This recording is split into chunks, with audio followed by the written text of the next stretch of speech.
Kita adalah insan penumpang atas dunia. Aku dengan caraku yang sederhana. Assalamualaikum warahmatullahi wabarakatuh.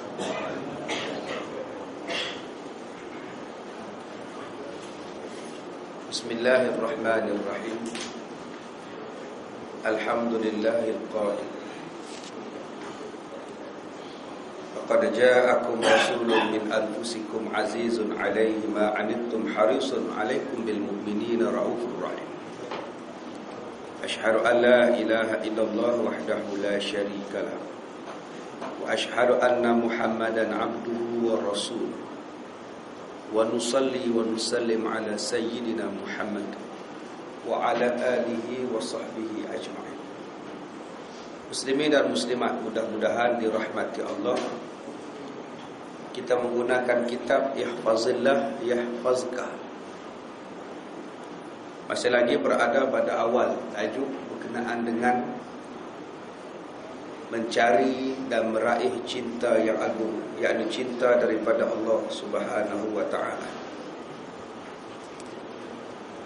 Kita sampai muka surat berapa tu Haji? Muka surat yang keempat, ya.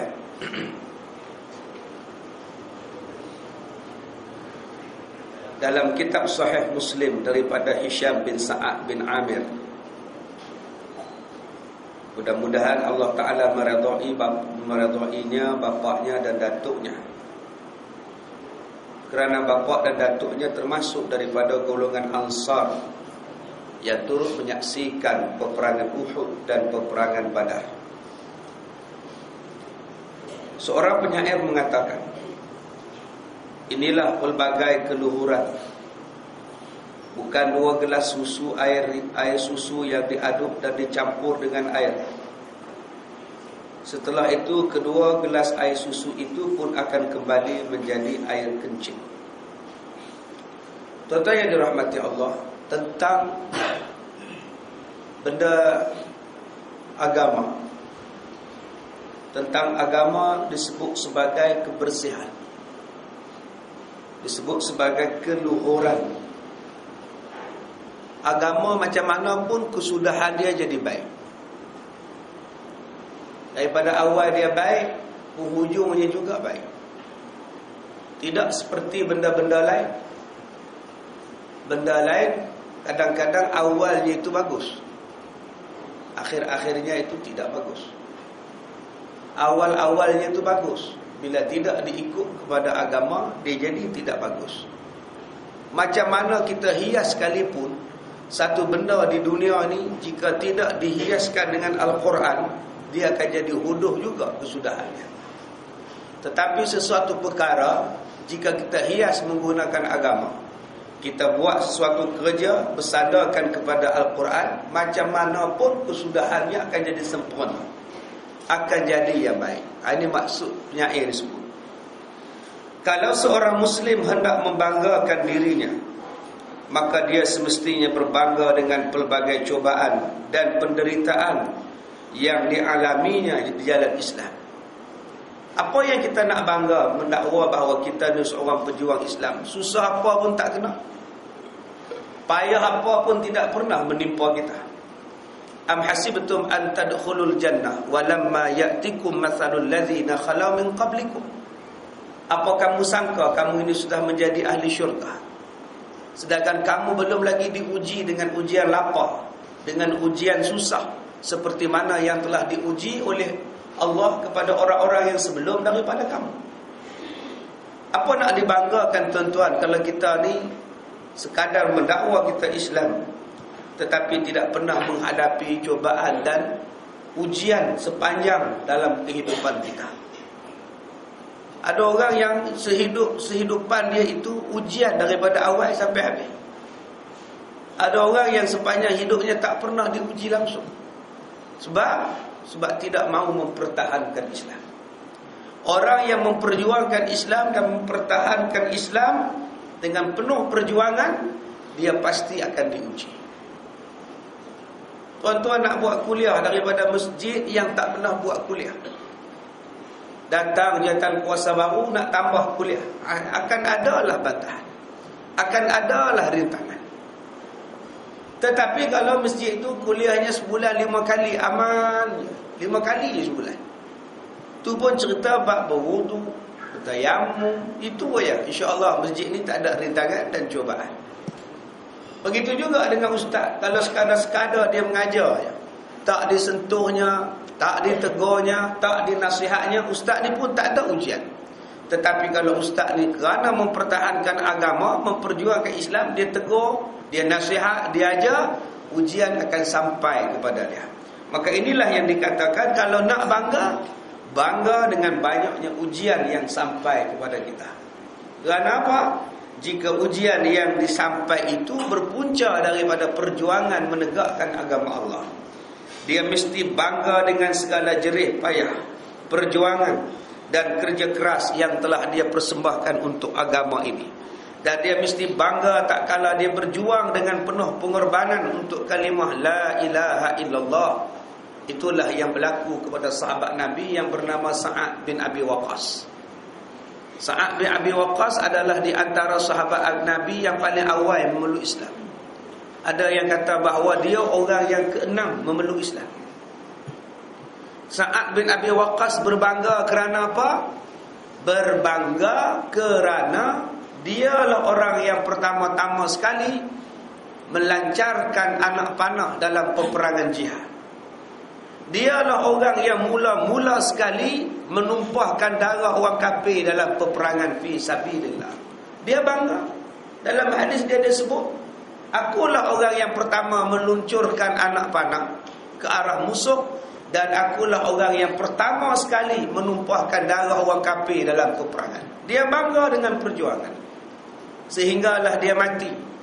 Dia adalah satu sahabat yang disegani, satu sahabat yang besar dalam kedudukan para sahabat, sehinggalah dilantik oleh Umar Al-Khattab sebagai ahli majlis syura dalam perlantikan khalifah selepas Nabi Muhammad sallallahu alaihi wasallam wafat. Sedangkan kalau dia hanya membanggakan dirinya dengan keturunan, ada manusia yang bangga keturunan, keluarga, pertalian darah, kedudukan, pekerjaan dan pangkat, maka kebanggaan ini mencontohi kebanggaan Firaun dan orang yang mengikuti jalan kesesatan, sehinggalah Allah mewarisi bumi ini beserta seluruh isinya kelak. Dia sebut kepada kita tentang orang-orang yang berbangga dengan keturunan nasab. Dia dakwa dia lah cucu Datuk Merah, dan berbangga dengan cucu Datuk Merah. Padahal kerjanya adalah main sabung air. Apa ada pada cucu Datuk Merah kalau kerja hang main sabung air? Cari makan untuk isteri pun tak ada, bagi makan untuk anak pun tak ada. Kerja belaga ayam. Itu Nurdin Ahmad, kan, cucu Datuk Merah. Nak buat apa bangga dengan keturunan? Ada orang yang bangga keturunan dia, saya keturunan Rasulullah. Bismayang pun tidak. Nabi nak mengaku umat ke tak semayang? Saya di keturunan Habib sekian ni saya lah, tapi menipu. Habib tu pun tak pernah menipu, hang menipu. Kenapa berbangga dengan keturunan? Ada orang yang berbangga dengan keluarga, pertalian darah, jauh pun mengaku dekat. Dia tu dengan mak saya tu kira dah macam 6 pupu. Punya jauhnya pun mengaku dekat. Bukan orang lain tu, bukan orang lain, 6 pupu punya jauh. Maka dia berbangga dengan keturunan. Maka orang yang bangga dengan keturunan mewarisi sifat Firaun.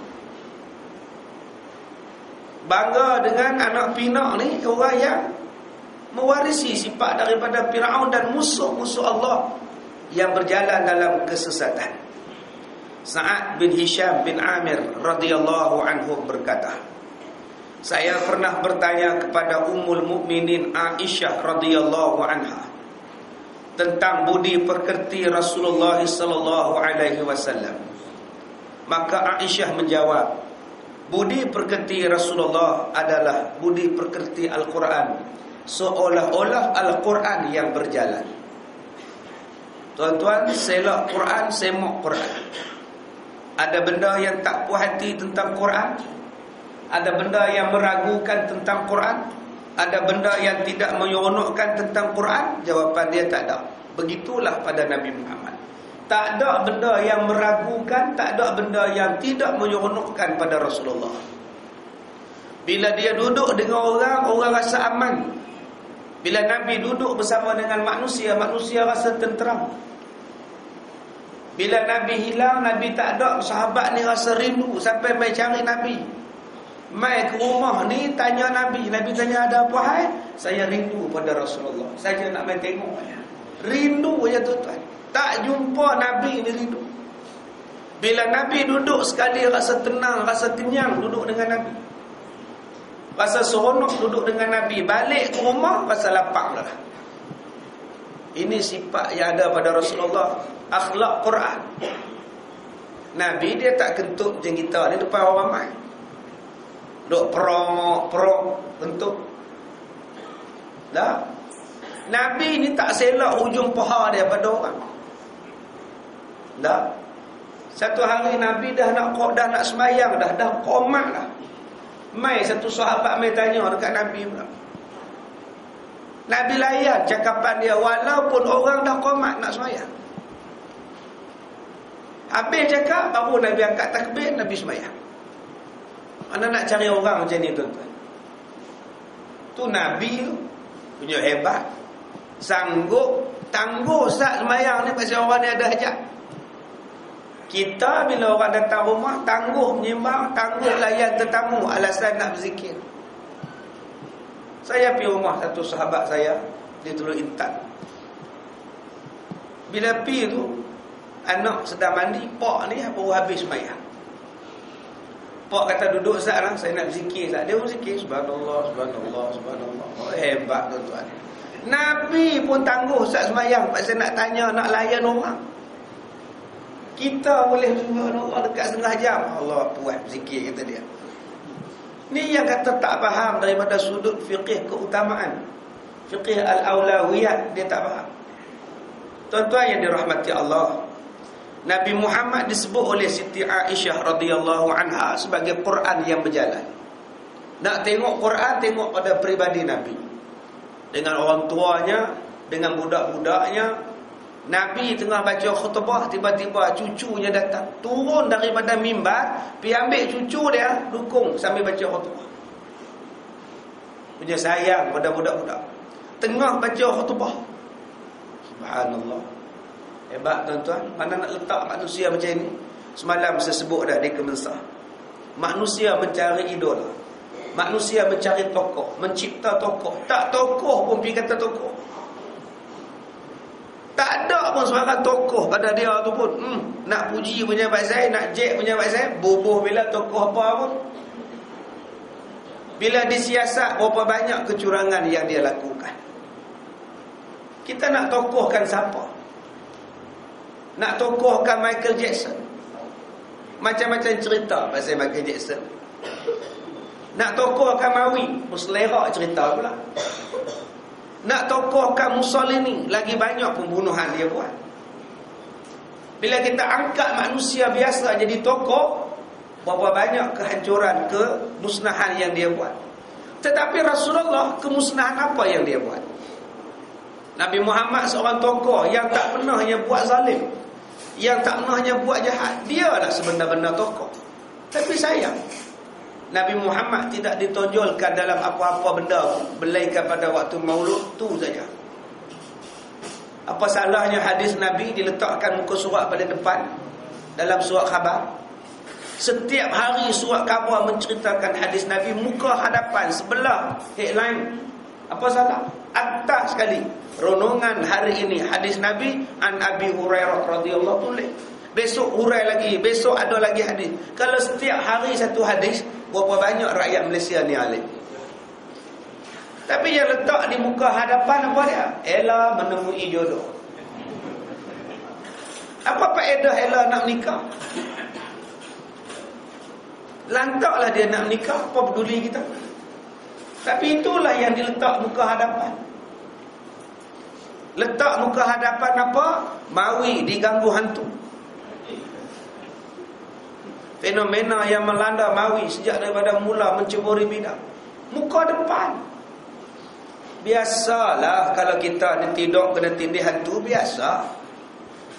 Yang luar biasanya ia jadi berita kalau kena makan dengan hantu. Baru betul jadi isu. Mawi dimakan hantu, baru betul.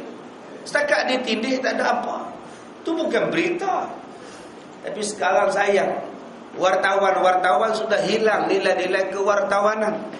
Yang berita tidak dianggap berita, yang tidak berita dianggap sebagai berita. Maka banyaklah orang murtad tidak diberitakan. Berselera orang murtad tidak diberitakan, seolah-olah tak ada siapa murtad. Itulah berita. Nak menyedarkan orang bahaya murtad riddah. Tapi tidak, nyak dan aman. Baik. Pernyataan daripada Ummul Mukminin Aisyah radhiyallahu anha adalah sebuah pernyataan yang sangat agung.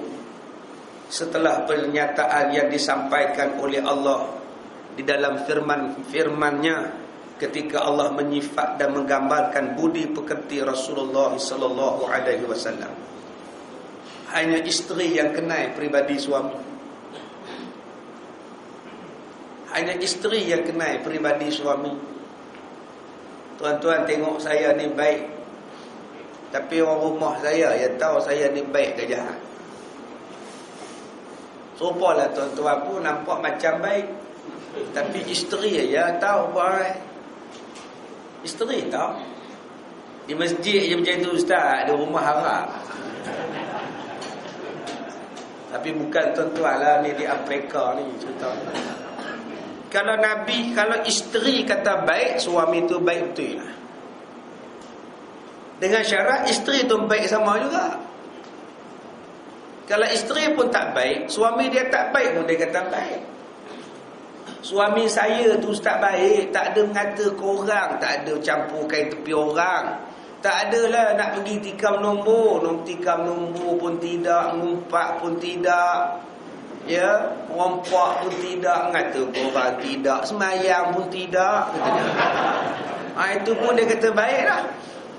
Asalkan tidak tu baiklah. Sebab dia pun tak baik. Baik.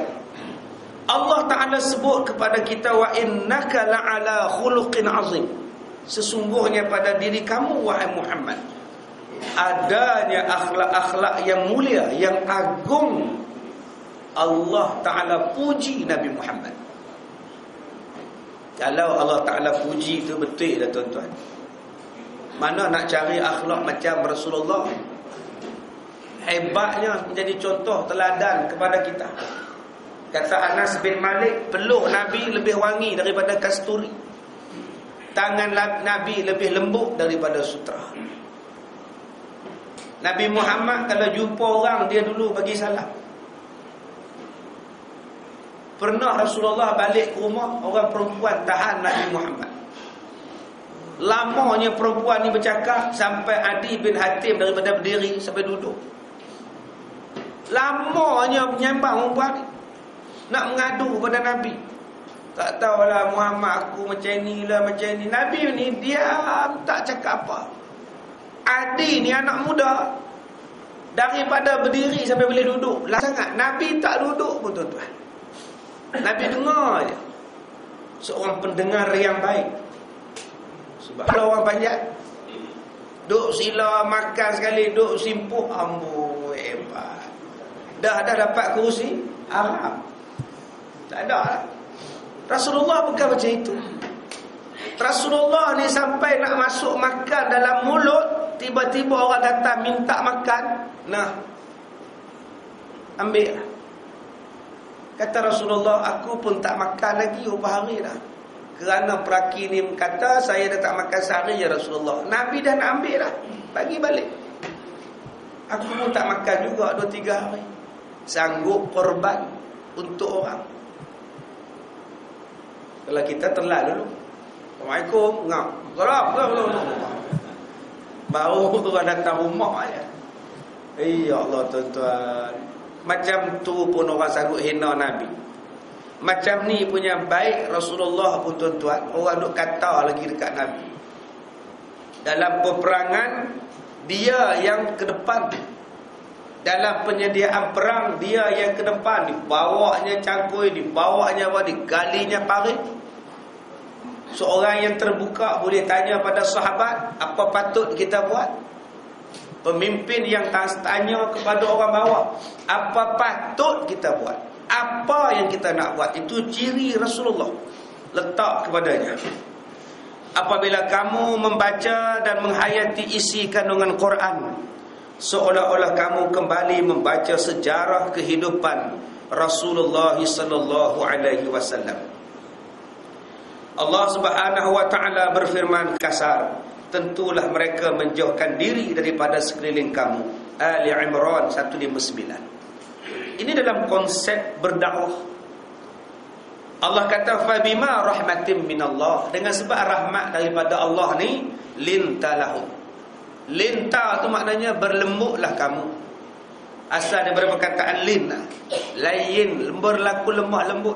Linta, kamu berlembah lembutlah. Kepada siapa? Kepada mereka. Dalam nak berdakwah ni tuan-tuan, kena berlembah lembut. Ke depan pakai seluar jin. Nak kata apa, dia main mengaji pun 1000 nikmat dah. Biar pilah. Minggu depan main lagi kuliah. Ustaz, ada orang bisik. Ustaz, kerja nak tiba ya tuan-tuan. Dia suruh tegong pasal apa pakai rantai. Sabarlah. Kalau kita pergi tegong macam tu tuan-tuan, tak main dah rasa. Pelan-pelan lah pujuk dia, pegang dia, tepuk belakang dia. Berapa ramai kita dia pergi tepuk belakang orang jenis tu, pergi usap belakang dia. Main daripada mana ni? Tak pernah tengok pun. Sini dekat ni. Baguslah subuh-subuh datang. Saya memang pun pakcik, saya tak ada rumah. Cuma kita usap-usap belakang dia. Bagilah bagus-bagus. Sekarang tuan-tuan dah jadi tok siap dah. Rantai pun dah hilang, gelang pun dah hilang. Udah jubah sekarang tuan-tuan. Kalaulah kita marah pada dia, kasar dengan dia, agak-agak dia main dah. Tak main dah. Tapi dengan sebab kita berlaku lemah lembut, datanglah orang. Masalah kita ni tuan-tuan, kadang-kadang yang melambatkan proses kejayaan kita. Pasal kita tak ikut kejayaan Rasulullah. Rahsianya ialah lemah lembut. Orang Yahudi yang kasar, tengok Nabi pun masuk Islam. Tengok aja. Abdullah bin Salam, tengok Nabi turun daripada unta pun masuk Islam. Dia tengok cara Nabi tu turun daripada unta Nabi Qashwa tu. Cara Nabi turun, cara Nabi berjalan, cara Nabi bercakap. Yang ni betul-betul Nabi ni bukan orang biasa ni. Masuk Islam Abdullah bin Salam. Adakah orang masuk Islam dengan sebab kita berjalan? Adakah tertarik pipi ni? Nak sebut apa tu, makna marah sangat. Apa tak pernah main ni? Kita baru main sebulan. Dulu pun tak main juga. Tengok surah kali ke arah lain, surah belah kiri, tengok ke arah lain. Lah ni je baru main. Sabarlah, kita pergi jumpa mereka, cakap pelan-pelan. Ambil ini, Allah sebut dalam Quran, walau kunta fazzan ghaliza, kalaulah kamu berlaku keras lagi kasar dengan mereka, lan faddu min haulik, nescaya mereka akan menjauhkan diri daripada kamu. Memang tuan-tuan, dalam bentuk dakwah, ceramah, kuliah, mengajar orang, semuanya kena berlaku dalam keadaan hikmah. Cuma orang Melayu ni faham hikmah ni lemah lembut. Itulah. Hikmah bukan lemah lembut. Hikmah maknanya bijaksana. Bijaksana tu apa? Ada masanya kasar, ada masanya lemah lembut, ada masanya pujuk, ada masanya marah. Itulah hikmah. Bukan lemah lembut aja. Sampai orang buat jahat dalam surau masjid, orang duk jahat laki perempuan, balik pada konsert, tengok Air On Malaysia, Naik air on tu, main on di sini pula. Kita buka pintu masjid, tengok mereka duduk elok, tidur belakang, laki perempuan. Macam tu kenalah tengok macam mana. Balik pada tengok konsert, pakai duduk lepak, buat kotak dalam masjid. Kenalah kasar sikit. Ni masjid rumah Allah, bukannya boleh main-main, nampak ni. Keedahnya gitulah. Ada masanya berlaku lemah lembut. Bukannya lemah lembut je sembahyang-sembahyang. Macam orang tua nak lintas jalan. Orang tua nak lintas jalan, tak tengok kanan dan kiri, terus melintas. Orang yang tak mengaji, bila tengok kita bercakap. Adakah orang yang benci dengan surau datang ke surau dengan sebab kita ni berlaku lemah lembut dengan mereka? Kajilah tengok. Kita kadang-kadang cepat sangat menghukum. Tu tak nak main surau tu. Apa nak jadi ni? Kalau kita kata makcik, kereta mati orang tua tu. Cuba bila dia lintas jalan, tak tengok kanan, tak tengok kiri, melintas je. Kita nak bagi tahu kereta dekat dia, makcik, kereta. Barulah dia gustan balik. Tu keedahnya. Sampai ke tepi jalan pegang dah mati tu tuan-tuan. Terkejut pasal kita kuat sangat. Bila kita fikirkan tentang konsep dakwah Rasulullah, begitulah berjayanya Islam. Dalam tempoh beberapa tahun sahaja, Islam berjaya menawan hati seluruh masyarakat Arab. Hati masyarakat Arab bukan macam hati orang Melayu. Nama kita pun Melayu, lembut. Buat ceramah ke, semua benda bagi, daripada bunga mangga sampailah bunga telur. Baiknya orang Melayu. Orang Arab bukan macam kita, kasar. Orang Melayu lemah lembut, senyum saja. Siapa pun tak apa. Orang tanya jalan, sebut habis. Orang tanya jalan. Encik, mana dia lorong 4? Masuk kanan, masuk kiri. Straight tu lorong 4. Belah kanan ni jauh dah. Tak, memang ikut saya lah. Naik motor. Kereta ikut belakang. Tu orang Melayu tu. Cuba pergi tanya ke orang Cina, lorong 4 mana? Tak tahu. Mampu tak cerita tu tuan. Orang Arab lagi tak cerita. Tapi orang Arab yang bentuk keras, kasar dia, dengan Nabi ni boleh beriman, boleh jadi lemah lembut. Umar Al-Khattab bunuh anak. Bila Nabi dakwah, baca Quran, dengar Quran, boleh Islam. Umar Al-Khattab. Orang kita tak sampai satu tahap lagi bunuh anak. Tak, pergi bawa anak yang dah besar. Orang kita ni bunuh anak juga lah. Tapi taklah kerap macam jahiliah. Kita pun bunuh juga. Dah anak sekarang ni dah jadi macam jahiliah juga. Anak teriak sikit pun ambil bantai pekuk. 8 bulan budak kuat teriak, pergi ambil bantai pekuk. 4 tahun anak pergi ambil air panas simbah. Ni pun ada juga anak jenis yang pijak anak. Kemarin kita baca dalam paper, putih usus kecil anak, pecah hati anak ni pasal apa? Mak pijak. Mak yang melahirkan, mak yang bersalinkan budak ni, bila besar dipijaknya anak dia. Mak jenis apa ni tuan-tuan?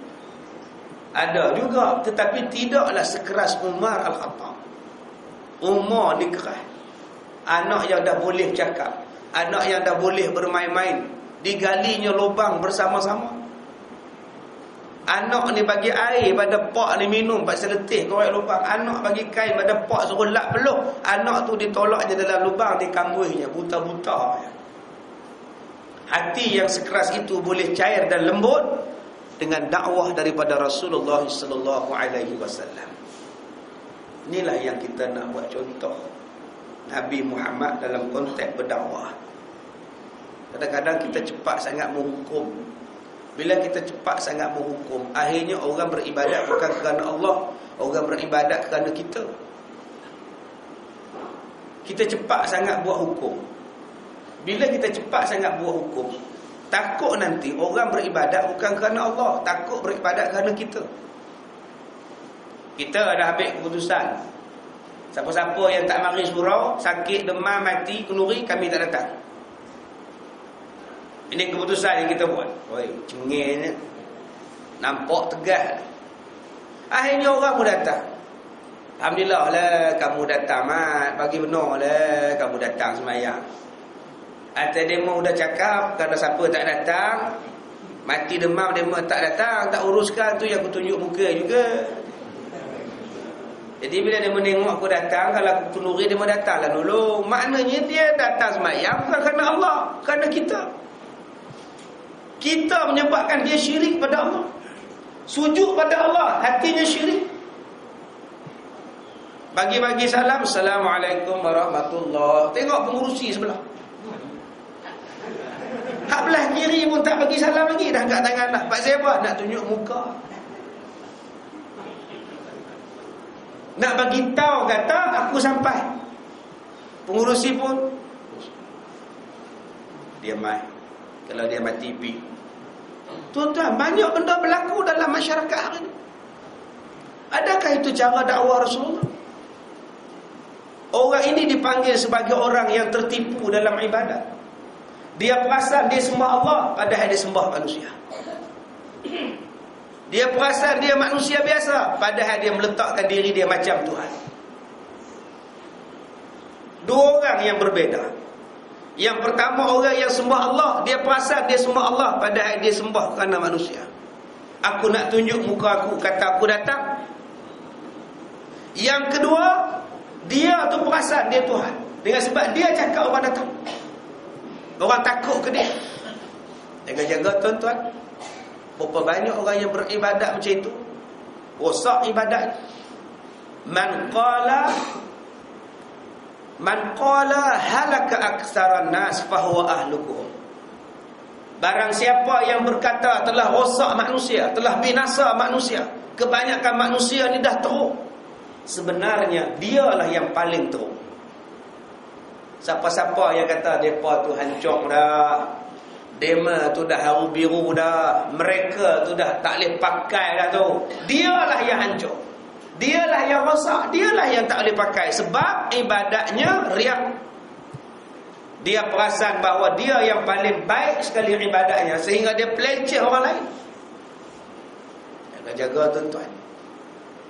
Banyak kita tengok, kita perasan kita lebih baik pada orang. Lepas semayang, kita semayang sunat. Habis semayang tu mata duk kelip. Apa tak semayang sunat? Mayang lah. Tengok aku ni. Dia dah riak, dia tak perasan. Mungkin dia semayang sunat di rumah, kita tak tahu. So afdal semayang sunat di rumah. Dia balik rumah semayang sunat, kita balik rumah tengok wrestling. Kita hanya semayang depan orang ramai, pasal orang ramai tengok. Tapi pasal kita buat, kita merasakan bahawa kita lebih hebat daripada dia yang tak buat. Kita tak tahu. Sebab tu tuan-tuan, ibadat kita hanya untuk Allah, bukan nak tunjuk pada orang. Tuan-tuan dah tabung tadi, dah bubuh sudah, dah berduit sudah. Terus ada intai pula mata, tengok tak bubuh. Bukan tuan-tuan, dia ikut tabung, dia tengok siapa yang tak bubuh. Orang pun bubuh pasal apa, dia tengok. Apa jadi tu tuan-tuan? Subhanallah. Dia tak bubuh, mungkin dia dah bubuh siap-siap. Yang tak bubuh tadi, semua dah bubuh dah. Sungguh sebelum sembahyang dah bubuh dah. Tu yang tak bubuh tadi tu. Dia bulan tabung sahur. Cuba kita faham itu. Dah kita nak kata juga. Sebab kita perasan bahawa kita lebih baik daripada orang. Kan riak namanya, ujub namanya. Subhanallah tuan-tuan. Jaga-jaga dengan manusia-manusia yang perasan diri dia hebat. Dia telah tertipu dan ditipu dengan ibadatnya. Inilah tiga manusia yang awal-awal disoal oleh Allah. Orang yang mati syahid, orang yang mengajar kerana Allah, orang yang baca Quran. Tiga ni akan ditanya mula-mula sekali di hari kiamat. Orang mati syahid, kata dia pada Allah, aku syahid pada jalan Allah. Allah kata kamu bohong, kamu berperang bukan kerana Allah. Kamu berperang masa kamu pergi tu, kamu niat nak tunjuk bahawa kamu ni orang berani. Yang keduanya orang baca Quran, kata dia saya banyak mengajar Quran, saya banyak mengajar orang baca Quran. Kata Allah, tidak, kamu baca Quran bukan kerana Allah. Kamu lepaskan suara kamu semata-mata nak tunjuk suara kamu sedap. Orang nak puji kamu, kamu kawan baca Quran yang baik. Yang ketiga pula, mai pula orang hak rajin mengajar, rajin ceramah, rajin bagi kuliah. Saya banyak mengajar orang, ramailah orang hak boleh semayang pasal saya ajak. Kata Allah, tak, kamu mengajar orang pasal apa? Pasal kamu nak bangga, kamu ni pandai bercakap. Nanti orang kata kamu ni orang suka, nanti orang kata kamu ni hebat. Bukan kerana Allah. Tiga-tiga ni masuk neraka, tuan-tuan. Sebab ditipu dengan amalan dia sendiri. Kita tak mau ditipu dengan amalan. Maka tak mau tipu dengan amalan kita, tolong pandang baik pada orang. Tolong pandang baik pada orang. Senang saja. Bila kita pandang baik pada orang, tiada syak dengan orang, tiada ragu-ragu dengan orang, insya-Allah ibadatlah kita dengan sempurnanya. Baik. Allah Taala berfirman kepada Rasulullah, "Khuzil 'af wa'mur bil 'urfi wa'rid 'anil jahilin." Jadilah engkau pemaaf. Jadilah engkau pemaaf dan suruhlah orang mengerjakan yang ma'ruf dan berpalinglah daripada orang-orang yang bodoh. Benda ni Allah sebut dalam surah Al-A'raf juzuk yang ke-8 ayat 199. 3 benda Nabi pesan. Yang pertama, jadilah pemaaf. Kalau dia tak minta maaf pun, maafkanlah. Tuan-tuan jangan jadi macam Pak Malau.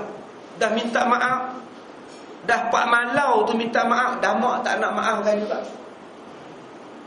Kita tengok cerita Seri Mersing tahun 63. Dah Pak Malau ni satu orang tua minta maaf pada anak muda. Anak muda tak maafkan. Kajang melipat, kajang Melayu semuanya ada. Orang tua minta maaf. Kita anak muda, dia tak minta pun bagilah maaf. Tak, pasal dendam. Macam mana nak jadi kata orang beriman? Rasulullah apa yang Abu Sufyan tak buat pada dia? Apa yang Abu Sufyan tak buat pada Nabi Muhammad? 10,000 tentera dipimpin oleh Abu Sufyan untuk serang Nabi Muhammad dalam peristiwa Khandaq. Abu Sufyan dia orang yang kedekut, tetapi dalam bab nak bunuh Rasulullah, nak membunuh Islam, dia jadi pemurah. Akhirnya Abu Sufyan masuk Islam. Dan Nabi tak ungkit lagi pun tentang kejahatan Abu Sufyan nak merosakkan Islam. Apa yang tak dibuat oleh isterinya Hindun? Dibelahnya dada Hamzah bin Abdul Muttalib, bapa menakan Nabi Muhammad. Sampai Nabi ni menitik sampai tak kenal ni muka Hamzah. Tak kenal itu muka Hamzah dengan hidung hilang, telinga hilang. Sampai Nabi cakap, kalau aku jumpa orang yang bunuh ni, aku bunuh balik. Turun perintah Allah, larang Nabi balas dendam. Sebab tu bila Hindun masuk Islam, sebab tu bila Wahsy masuk Islam, Nabi tak ingat, Nabi tak sebut, Nabi tak ungkit dah tentang pembunuhan Hamzah bin Abdul Muttalib. Sedangkan mereka lah yang bertanggungjawab membunuhnya. Pasal apa? Pasal dulu mereka tak tahu, mereka jahil. Sekarang mereka dah tahu. Maafkan mereka. Yang kedua dia kata, suruhlah orang buat ma'ruf. Suruh orang buat yang baik-baik. Manusia ni kalau tak disuruh, tuan-tuan, tak erti buat baik. Manusia ni kalau tak diajak buat baik, tak disuruh, dia bukan erti buat. Nak derma pun tak erti. Duit berselera banyak. Selok bawah bantai duit, selok bawah kusyen duit. Dalam bank tu tolak duit orang lain, semua duit dia. Tapi dia tak erti nak gunakan duit. Ada satu perempuan, suami dia kerja 25,000 gaji sebulan. Mai jumpa saya, dah pencen, ada lagi offer, sambung kontrak lagi. Mai jumpa saya, mai duduk di rumah. Tak tahulah Abang Haji tu dapat pula offer. Duit sekarang pun tak tahu nak buat apa. Dah dapat pula offer, tak tahulah nak terima tak terima. Dalam hati saya kata tak tahu nak buat apa, mai kat saya buat. Bodoh sungguh sampai tak tahu nak buat apa duit. Berapa banyak masjid yang buruk, berapa banyak surau yang nak runtuh. Surau tu kadang-kadang tak runtuh lagi, tapi dipaksa runtuh. Ada juga. Berlambak-lambak lagi anak yatim yang susah, orang miskin yang melarat. Itulah guna hang kaya. Bukan suruh simpan dalam beg gunakan duit hang labok di sana, labok di sini. Gunakan duit hang sendiri labur pada jalan Allah. Bagi pinjam pada Allah. Allah balas dengan keuntungan yang besar. Yang tu pun tak boleh fikir. Tuan-tuan yang dirahmati Allah, Allah Ta'ala sebut pada yang ketiganya, berpalinglah daripada orang-orang bodoh. Jangan ambil hati kalau orang bodoh tak suka. Dia tak reti. Jangan terkilan hati bila keluar terbit daripada orang tak reti, tak pandai. Nak kata apa? Tak mengaji. Bila kita ambil kira cakap orang bodoh ni, kita pun bodoh. Orang tak suka mengaji tu bodoh. Dia main komplain, dia kata ni Pak Sepa speaker pasang di atas. Kalau koma semua nak mengaji, pasang speaker dalam sudah lah. Kami nak tidur. Orang jahil ikut dia Pak Sepa, diam sudah. InsyaAllah, insyaAllah. Sudah. Baliklah dia. Ada orang tak suka dengan azan, jahil, dia marah. Buat apa lagi azan? Sekarang ni dah ada jam. Tengok jam, masuk waktu semayang lah. Zaman dulu-dulu orang azan sebab tak ada jam. Orang tengok matahari bila masuk zuhur ni. Sebab tu orangnya azan, masuk orang bergitar. Sekarang ni dah ada dah jam. Tengok waktunya, tengok surat khabar, zuhur 1.21. Okey, masuk waktu sembahyang. Buat apa tali besen azan? Buat apa radio azan? Marah tuan. Subhanallah. Jahil lantak ke dia lah. Biar dia cakap. Azan tetap azan. Berapa banyak azan manfaat? Tuan-tuan ingat azan ni manfaat pada kita saja ke? Untuk malaikat manfaat, untuk burung manfaat, untuk binatang manfaat, sampai ke langit azan kita. Malah orang kafir pun mengambil iktibar daripada azan. Mereka boleh bangkit awal nak pergi pasar burung. Saya masa jadi imam satu masjid, merangkap timbalan mengurusi masjid. Menara masjid kami ni kena sambal peting, terbakar dia punya speaker. Terbakar seminggu tak menyala. Tak bunyi. Cina 4-5 orang nyonya-nyonya ni datang rumah saya. Encik, kenapa tak lah bunyi? Saya kata rosak itu sama kilat, kena sama kilat. Ayah banyak susah mau bangun lah. Cina pun ya Allah, dia pun nak azan tuan-tuan, saya nak kejut jogging. Tiba-tiba kita orang Islam Melayu marah azan kuat-kuat.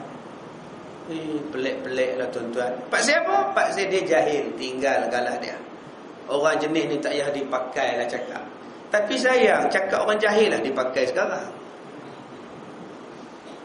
Cakap orang jahil lah dipakai, baik di surat khabar, baik di mana-mana pun, di tali besen. Hak tak erti pasal agama bercakap pasal agama Islam. Lebih malang lagi yang bukan Islam bercakap pasal Islam. Diberi ruang pula. Mana ada hukum buat jalan dalam Quran? Nampak? Senang disebut. Mana ada Quran mengajar kepada kita membuat jalan? Allah. Orang bukan Islam pergi hendak. Kita pun hangguk, ya tak iyalah. Kita pun sepupu dia lah tuan-tuan. Allah kata, dan jangan kisah pada orang jahil, tapi kita bagi peluang untuk bercakap pasal Islam. Yang tidak ada autoriti bercakap tentang Islam, cakap pasal Islam. Cakap pasal Islam, tak tu haramnya cakap. Bila kita kata kita tak maulah, ada satu orang kata saya kalau berlakon boleh, tapi saya tak mau pegang-pegang perempuan. Itu prinsip saya. Marah pelakon-pelakon lain. Ingat kami jahil ke? Ini menghina kami. Oh, hero tua marah. Mai satu lagi hero lagi tua pun marah juga. Dia ini cerdik sikit, dia guna pula. Bukankah kita ni disuruh ambil air semayang tiap-tiap kali nak semayang, dan tiap-tiap kali kita berwuduk akan menghapuskan dosa-dosa kita. Jadi kalau saya berlakon, saya pegang-pegang perempuan, tiap-tiap kali kita ambil air semayang, hapuslah dosa kita ni. La ilaha illallah tuan-tuan. Anggur kita baru je tak ya. Pandai dah dia ni. Ini salah. Agama dah kata dah terang. Agama tu tertegak di atas 3 benda kan. Niat, perbuatan, perkataan. Sebab itulah hadis riwayat Umar Al-Khattab, innamal a'malu bin niyat, dianggap sebagai 1/3 agama. Kerana agama tu tertegak atas 3. Niat betul lah. Perbuatan betul lah. Perkataan betul lah. 3 benda di atas agama. Kalau niat saja betul, perbuatan, perkataan tak betul, tetap ditolak. Niat semayang tuan-tuan betul, usalli semua sampai habis, sampai 4 kali angkat lah, baru masuk. Sahaja aku semayang fardu subuh 2 rakaat makmum tunai kerana Allah Ta'ala, 4 kali angkat baru masuk. Allahu Akbar. Puas rasa ni. Terus tu imam rukuk, dia pun rukuk sekali. Rupa-rupanya punya payah nak angkat takbir. Asal imam takbir dia tak boleh masuk. Asal imam baca Fatihah dia tak boleh masuk lagi. Imam dah nak habis ayat lazim baru dia dapat Allahu Akbar. Terus dia masuk dapat tuan-tuan. Senang pula dia masuk. Orang rukuk dulu baru sujud. Dia sujud dulu baru dia patah balik rukuk. Tak mau. Ataupun perbuatannya bagus, niatnya salah.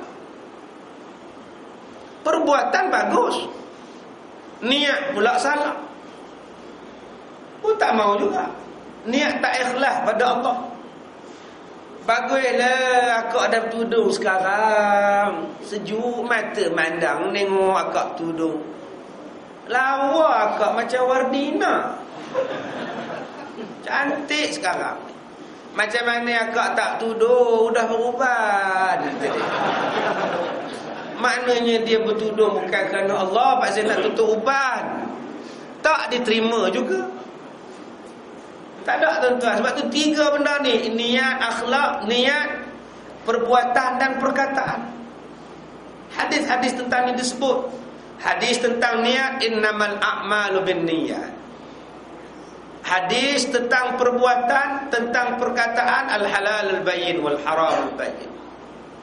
Hadis tentang perbuatan, apabila kita meninggalkan ma la ya'ni, apabila yang tidak bermanfaat kita tinggalkan. Baik. Kemudian kata dia lagi, Allah Ta'ala berfirman, laqad ja'akum rasulun min anfusikum azizun 'alaihi ma 'anittum harisun 'alaikum bil mu'minina raufur rahim. Sesungguhnya telah tiba kepadamu seorang rasul daripada kaum kamu sendiri. Berat terasa olehnya penderitaan kamu. Saya sebut dah semalam, Nabi Muhammad kalau dia demam, sakit Nabi Muhammad bersamaan 2 orang sakit. Demam juga, tapi demam Nabi 2 kali ganda daripada sakit kita. Terasa berat penderitaannya. Sangat menginginkan keimanan dan keselamatan kamu. Amat belas kasihan dan penyayang kepada orang-orang yang beriman. Inilah sifat yang ada pada Rasulullah. Cubalah kita tiru tuan-tuan. Kita tengok mangsa banjir tu, rasalah ya Allah kesiannya. Doa sudahlah. Kalau tak mampu nak sedekah pun, kalau tak mampu nak pergi tolong pun buat sembahyang hajat lah. Bagilah suruh banjir mereka ni. Tak salah mari dah gelombang ketiga, gelombang keempat, tak payah dah lah, cukup lah. Sampai tak ada apa rumah ni, hancur habis. Tinggal bumbung saja rumah.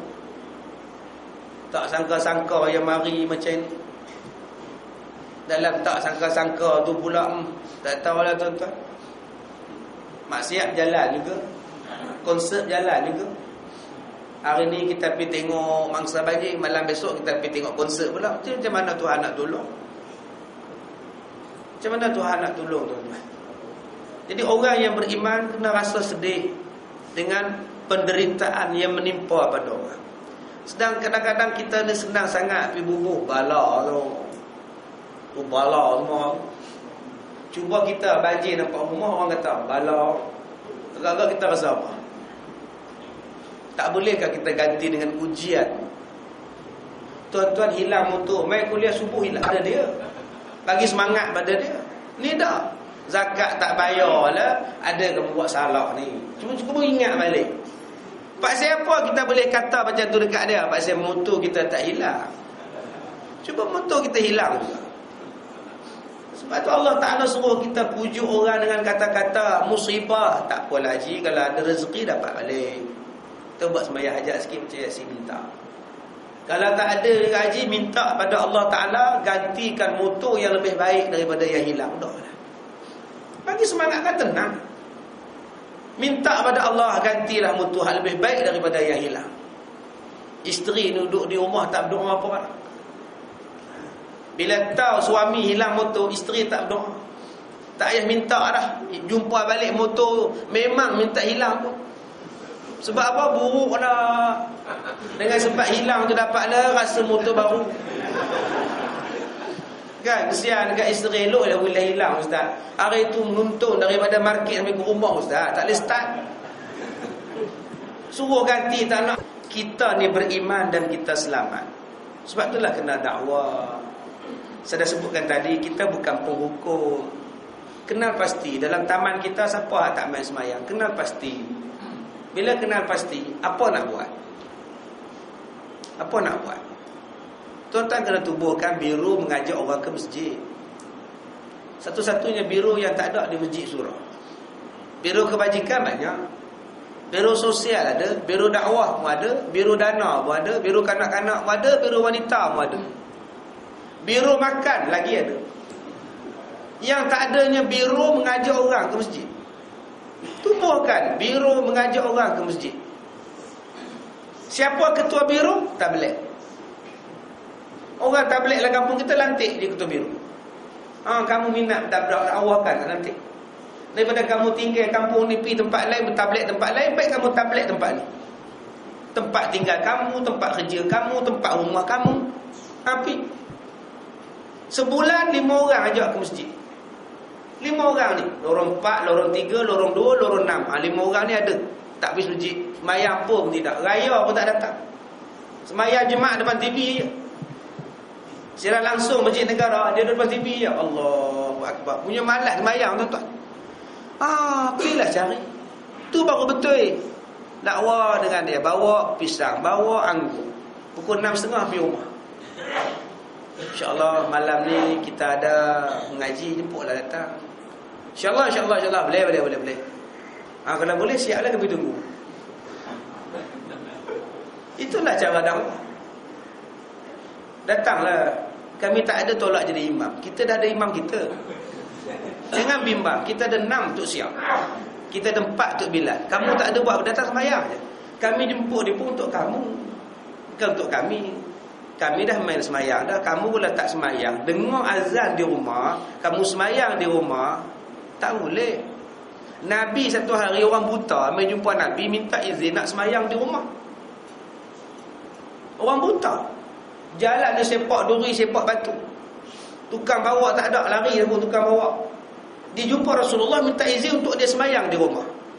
Nabi kata, dah kamu buta, semayanglah di rumah. Bila dia pusing nak balik ke rumah dia, Nabi tanya kejap, kamu dengar tak azan? Dia kata dengar. Kalau demi ganti engkor tu dah ikat getah dah Ustaz. Oi. Elok benar lah hilang tu pun saya dah ronsin tengok tu. Dia rosak, medang-medang dia rosak. Baik, dia sebut kepada kita lagi sangat menginginkan keimanan. Sifat Rasulullah ialah nak menginginkan kan wajib sembahyang sini di masjid. Buta pun dia kena datang sembahyang, tambah jelek. Kalau kita buat macam ni tuan-tuan, penuh sosak masjid kita, macam sembahyang Jumaat, macam sembahyang raya. Pasal apa? Kita nak kebaikan, kita nak keimanan dan keselamatan. Dan yang ketiganya, amat belas kasihan terhadap orang yang beriman. Nabi Muhammad satu hari jadi imam, tengok-tengok budak kecil menangis. Nabi cepatkan sembahyangnya. Nabi cepatkan sembahyangnya. Sebab budak kecil menangis, mak tak tenteram. Bawa anak ke masjid, anak ni menangis, mak dia kompom tak tenteram. Anak dia tarik telekung. Mama takut, dia tengok semuanya serupa belakang telekung. Mama takut. Mak dia sehati marah. Bukan setakat dia je marah, jiran sebelah dia marah. Dah tahu kecil bawa beragai. Dalam hati duk cakap. Bukan zakat mak tu susah, kawan-kawan lain pun susah. Berapa ramai duk nyumpah dia. Mak mayang khusyuk hilang. Padahal dia tak khusyuk lah. Sebab itulah Nabi cepatkan semayang. Sebab dia kesian. Dia kesian pada orang baik-baik. Kita ni tak kesian pada orang baik-baik. Ceramah daripada 2 jam. Saya pun penyayang. Dia cukup dah tuan-tuan, masa dah habis. Tandakan di situ.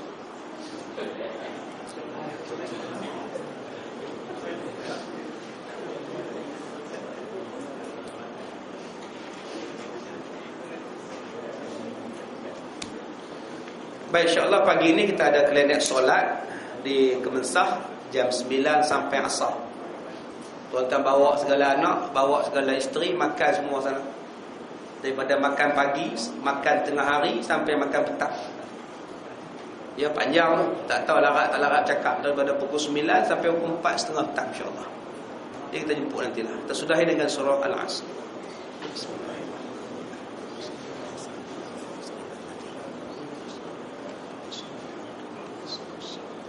Bismillahirrahmanirrahim. Alhamdulillahirabbil alamin wassalatu wassalamu ala asyrafil anbiya'i wal mursalin wa ala alihi wa ashabihi ajma'in.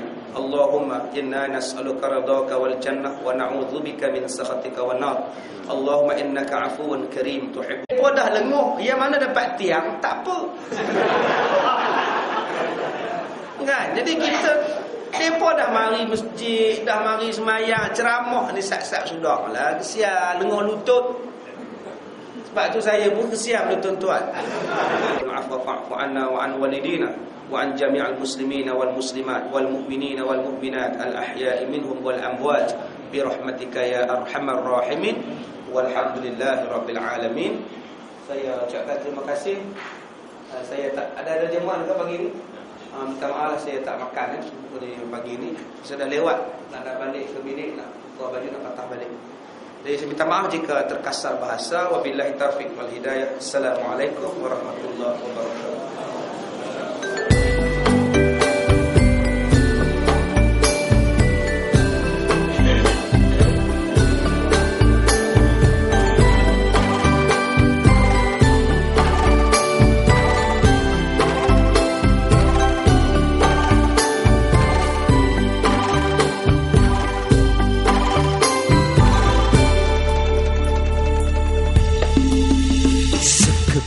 Hati dibawa belah